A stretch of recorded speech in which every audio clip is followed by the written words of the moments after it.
Of today's lesson is that you can compare and contrast and analyze differing perspectives of consumers and producers. This lesson will help you complete your final CBA project made in China. Let's start with your compare and contrast Venn diagram. This is a Venn diagram, so remember that your comparisons should go in appropriate places. In this Venn diagram, the differences go on the outside, so the producer facts here, the consumers here.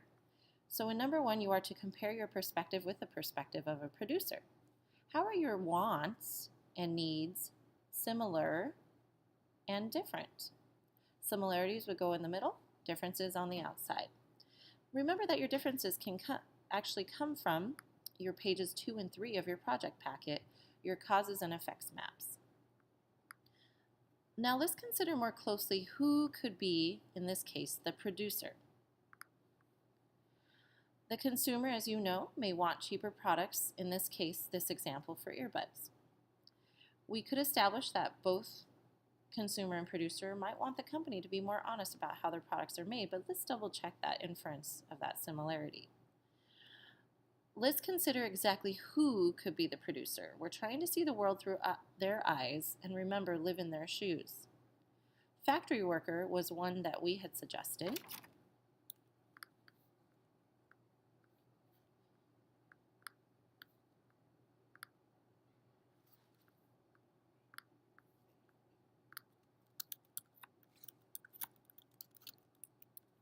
But let's think about some other possibilities.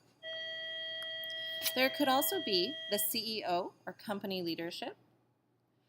But don't forget about the people who were involved before even the factory stage. These people dealt with the raw materials of the innovation.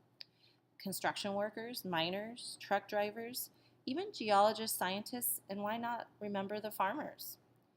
Then there are the people involved with the sale of your item, the sales team or store members.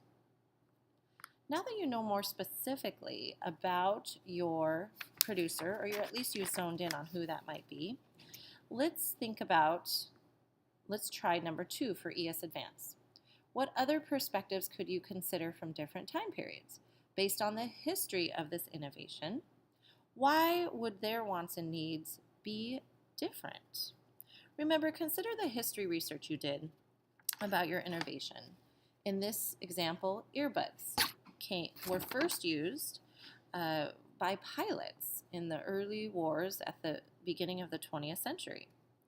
So you could think back to that time period, or if that doesn't bring much information, you can make an inference.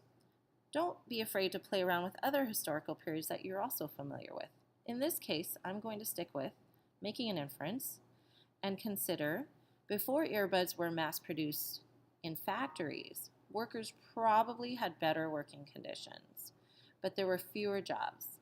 My evidence is, and then I would get into my evidence found from my research.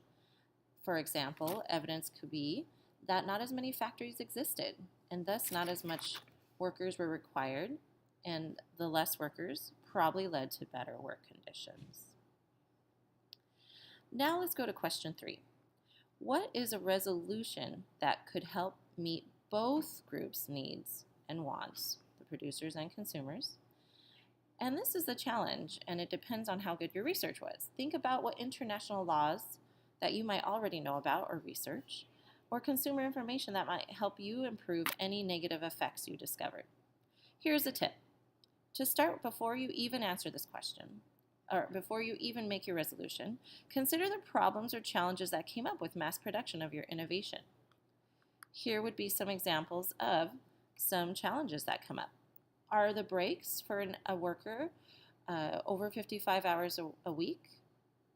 In this case with earbuds, workers are exhausted and not sleeping, so I'm identifying the problems where I can come up with a possible solution. Safety. In my research, I found with earbuds that there was a deadly explosion at the Foxconn factory, and that on average, the average age of workers are 18 to 25, but 16-year-olds also can work there. In terms of some problems of health benefits, again, these were your colorful Post-its you did for your research. People must sleep in dormitory rooms. There's very little privacy.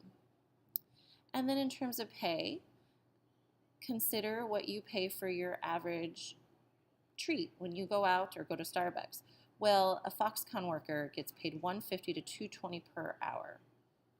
So now that I've identified some of the problems, I can start to think about creating a solution or a resolution that would offset or change some of those negative effects, excuse me.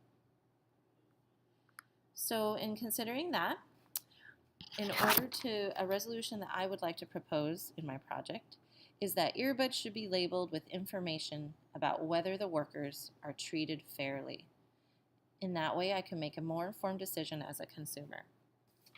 In this lesson, you have seen how you can consider both the perspectives of consumer and producers, compare and contrast them, and analyze even a historical period and analyze those comparisons.